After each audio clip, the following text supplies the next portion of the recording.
আচ্ছা, জীবনে কখনো কোনো মৃত ব্যক্তিকে গোসল করিয়েছেন? যদি কখনো সুযোগ হয় তাহলে সেই মৃত ব্যক্তিকে গোসল করাবেন। তখন খুব কাছ থেকে দেখবেন মৃত মানুষের দেহটা কতটা অসহায় লাগে, মৃত্যুর পরে মানুষের দেহ কতটা ভয়ের কারণ হয়ে দাঁড়ায়।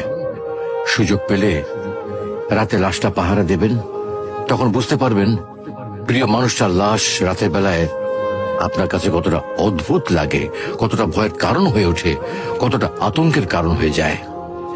সুযোগ পেলে মৃত ব্যক্তির শরীরে একটু হাত লাগিয়ে কিছুক্ষণ তার স্পর্শ নেবেন। আপনি তখন উপলব্ধির সুযোগ পাবেন এই পৃথিবীতে বিশাল প্রভাব প্রতিপত্তি মৃত্যুর পরে কতটা নির্যাতনের রূপ নেয়। সুযোগ পেলে আপনজনদের লাশ কবরে নামাবেন খুব আগ্রহ নিয়ে। শেষবারের মতো মৃতদেহের মুখটি একবার দেখার চেষ্টা করবেন এবং বারবার উপলব্ধি করার চেষ্টা করবেন এই মৃতদের সাথে অনন্তকালের যাত্রার পথে এটাই আপনার জীবনের শেষ দেখা। সুযোগ পেলে মাঝে মধ্যে কবরস্থানে গিয়ে নীরবে কিছুক্ষণ দাঁড়াবেন। এরপর মনে মনে চিন্তা করবেন জীবনের লাভ ক্ষতির হিসাব। এই মৃত মানুষগুলো এই পৃথিবীতে কি করে গেছেন, কাদের রেখে গেছেন। যাদের রেখে গেছেন তারা কি কখনো এই মৃত মানুষগুলোকে স্মরণ করার জন্য কবরস্থানের আশেপাশে একটি বারের জনকে দেখতে আসে?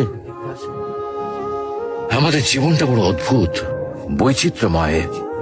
আমরা এর জন্য ওর জন্য, ধন সম্পদের জন্য, ঐশ্বর্যের জন্য, বাড়ি গাড়ি টাকা পয়সার জন্য কত মায়া দেখাই, আগ্রহ দেখাই, আরো চাই আরো চাই আমাদের।